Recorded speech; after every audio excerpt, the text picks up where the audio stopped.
current market structure on the H4 now. H4 has not closed yet, right? We have 45 minutes, but I'm seeing something like this, right? I'm following the current trend like this. So we know that a previous market structure point is here. We could see the market moving up into that and then pushing down like this. Okay, so this is what I'm expecting. And also we had some weekly key levels here, right? So we could see the market pushing down into that. Now, I'm not going to say, okay, it's going to come here, and then do this. Okay, so not my problem. Current price is here. We know that there's a good chance of them moving down here, and it is around 200 pips away. So I'm not going to wait until the market gets here and then look for a buy. No, I'm trying to take a sell until the market moves here using the lower time frames. Okay, and let's refine this into this H1 zone right here, and just keep the zone as it is. Okay, like a 40 pip zone. I'm not interested in doing anything else. Let's just have it like this. That's it. Okay, so this will be like a target. Okay, this is going to be a target. Like if we are taking sales from somewhere here, this will be the target, because you guys can see the reason why, right? Because if you check H4 major market structure, this is what it is doing. High highs, higher lows, high high, high low, high high. So they could pretty much do another high low somewhere here and then create a new high high.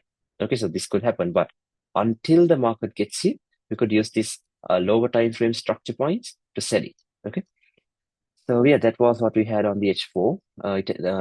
Asia has already tapped into a daily zone, which is good, right? And give me a second. Yeah. Okay. So looking at this on the H1, once again, we can see that we had a bearish QM after the sweep of this Asian high, right? We see a sweep of this Asian high, and we see this bearish QM. This is the higher low that created that higher high. So we have that. So which means during London kill zone or London open,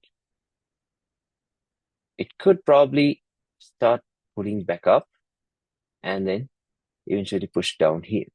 Okay, so I think after the break of these lows here, these supports here, we might see a big drop like this, like a quick drop into somewhere here, right? I think that might happen. Like after they break this, they might give us a quick drop into somewhere here. So I'm looking at that as well, but yeah, that's not important. So now we could see that they have taken out this, they have broken this, and even inside of Asia, it has created some QMs, right? You guys can see that small QMs somewhere here.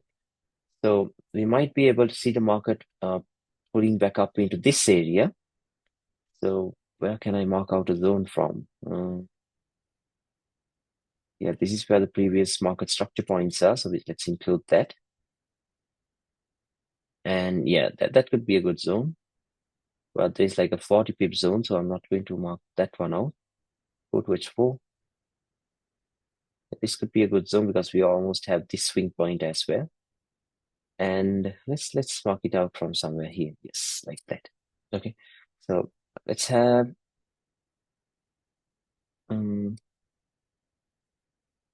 just a 20 pip zone. Okay, there's just a 20 pip zone. Let's have the entire thing marked out like this.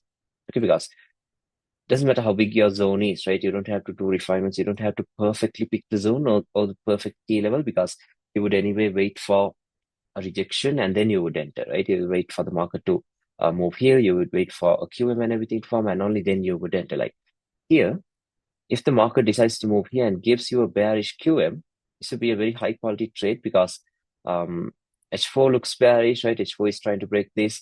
H1 is also, H1 has already broken. So if M15 goes here and then creates a bearish QM, it'll be a good trade, right? We could expect the market to quickly come down into this and eventually into this, right? So this will be the first zone of interest for me.